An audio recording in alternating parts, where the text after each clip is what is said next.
How's it going, everyone? Bainey here. Welcome to video 18 of how to generate an income online. In today's video, I'm going to go over the ad set level of creating an ad. In the last video, I went over campaign. This one, it's going to be the ad set level, obviously. So before I get started, hit the like button, hit the subscribe button, leave me a comment if you have any questions, and I'll do my best to answer it. So let's jump in and have a look at the ad set level of an ad.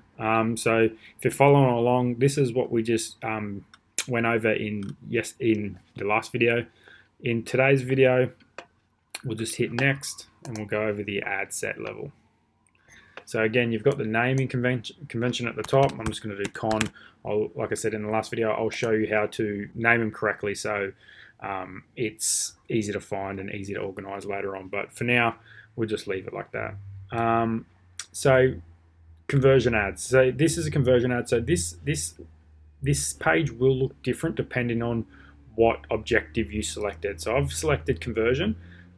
So this is the different elements we've got. So when you select a conversion ad, your main purpose is to drive conversions to your website. So, or an app, or a message, or a WhatsApp chat, or something like that. But most people, unless you've got an app or something like that, are just going to be driving traffic to a website. So just select website. You'll come down here. If you've been following along with all my other videos, your pixel should come up here. Yours will probably be called ad account 1 or whatever you've named it. So for today's purposes, we're just going to optimize for a purchase. And very basically what that is I'm telling Facebook, I want to optimize for a purchase. I want people who are going to buy from me. So anyone who comes onto my website and they purchase, I want more people like that. This is the people I want to target, and it's usually the most expensive. If I come down here and I select add to cart or something like that, I will get add to carts a lot cheaper. I'll probably get an add to cart for $5, and that's someone to click an ad, head over to my website, and then add something to cart. That will probably cost me $5, but I don't want people to add to cart because I want people to go all the way through and create a purchase. So don't worry too much about this stage. When we're setting up the ad, I'll show you what event you should be optimized to start off with, depending on your business. So just for today's purposes, we're just going to stick to purchase. Dynamic creatives. I'm going to do a whole different video on dynamic creatives. It's really, really cool.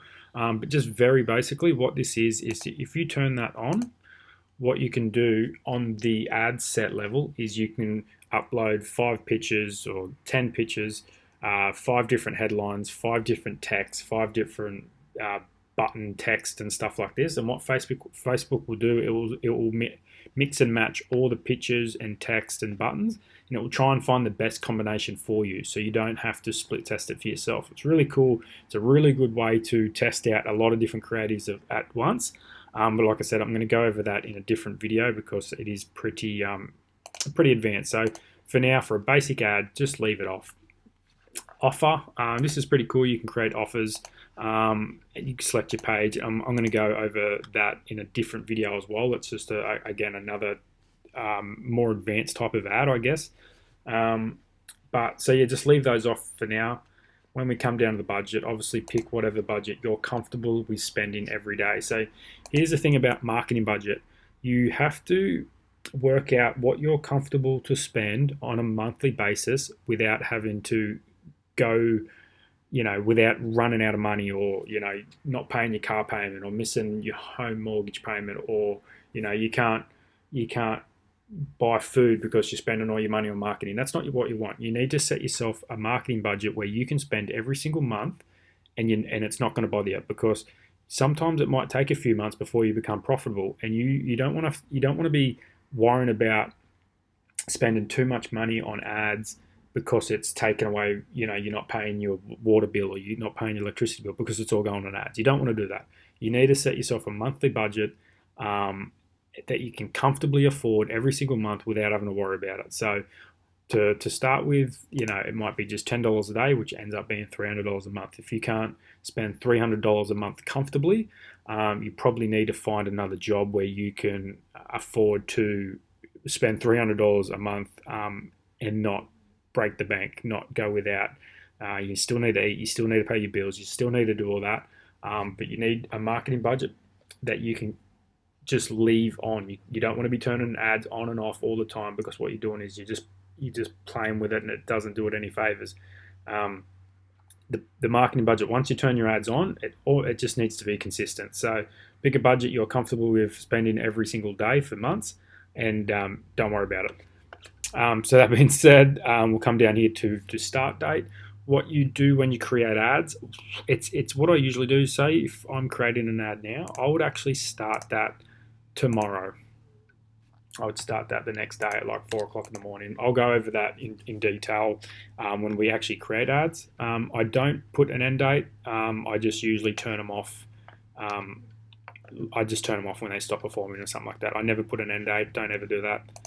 Come down here, and sometimes this will let you edit it, so you can run ads sometimes at night. You can turn them ads on at 4 o'clock and run them to 12 o'clock at night. I don't recommend doing that. I never use this. Just run the ads all the time, and Facebook will pick the best time to show your ads to the people that need to see them. So just leave that. Facebook does a really good job of figuring out who needs to see it and when.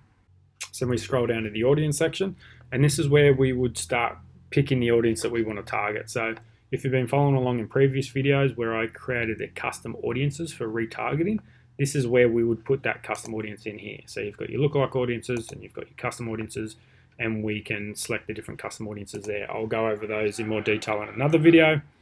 Also, this is where you can exclude audiences, stuff like that. I'll show you that. When we create an ad, create retargeting ads, it's really important to exclude certain audiences, so I'll show you how to do that.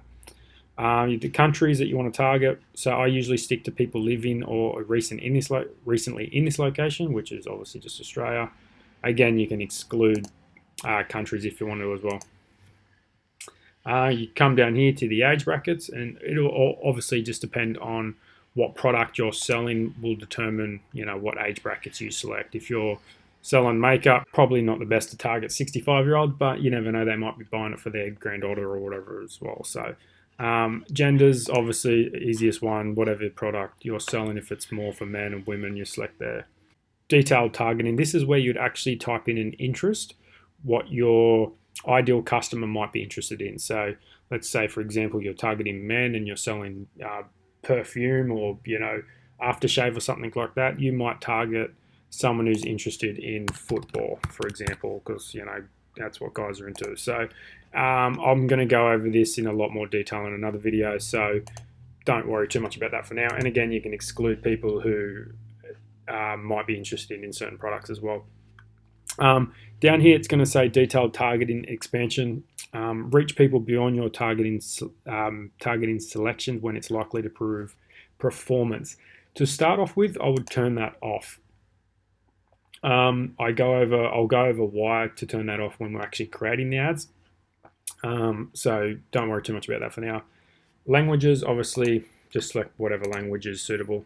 You've got show more options here, and you can actually target people that are connected to your Facebook page and stuff like that. But I don't use it, and I'm just, you probably won't have to use it too much either. But that's very basically the audience section, and that's pretty much the main section of the ad set where you'll be doing a lot of your work.